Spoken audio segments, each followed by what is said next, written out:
আমার এখানে একটি কথা আছে আপু, সেরকম অনেকেই বলছে যারা প্রোডাক্ট তৈরি করছে তারা উদ্যোক্তা, আবার যারা প্রোডাক্ট সেল করছে তারা উদ্যোক্তা না।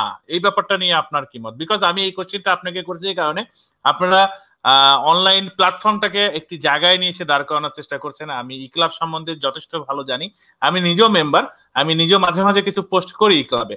তো সো আলটিমেটলি আমার সেই জায়গা থেকে আসলে আমি জানতে, আমার কাছে এটা খুব জানার ইচ্ছা যে এই দৃষ্টিকোণটা থেকে আপনারা কি কোনটাকে দেখেন, যে শুধু যারা প্রোডাক্ট তৈরি আচ্ছা করবে তারা উদ্যোক্তা, না যারা শুধু সেল করছে বা কিনে এনে বিক্রি করছে তারা উদ্যোক্তা? এই জিনিসটা যদি একটু বলতেন আপু আমাকে। ভাইয়া, এখানে আসলে চলে আসতে হবে তাহলে ব্যবসা এবং উদ্যোক্তা এই দুইটা বিষয়ে। হ্যাঁ, তো যারা সেল করছে তাদেরকে অ্যাকচুয়ালি আমরা বলে থাকি যে ব্যবসা, যেটা যে একটা জায়গা থেকে পণ্য কিনে এনে আরেকটা জায়গায় রিসেল যেটাকে বলে, সেটাকে আসলে ব্যবসা বলা যায়। আর উদ্যোক্তা বলতে যে নিজের থেকে নিজস্ব যে ক্ষমতা আছে, নিজস্ব যে প্রতিভা আছে, হ্যাঁ, সেইগুলাকে কাজে লাগিয়ে যে প্রচেষ্টাটা চালিয়ে যাওয়া হয়, সেইটাকে উদ্যোক্তা, মানে সেই কাজগুলোকে আসলে আমরা বা তাদেরকে আমরা উদ্যোক্তা বলতে পারি।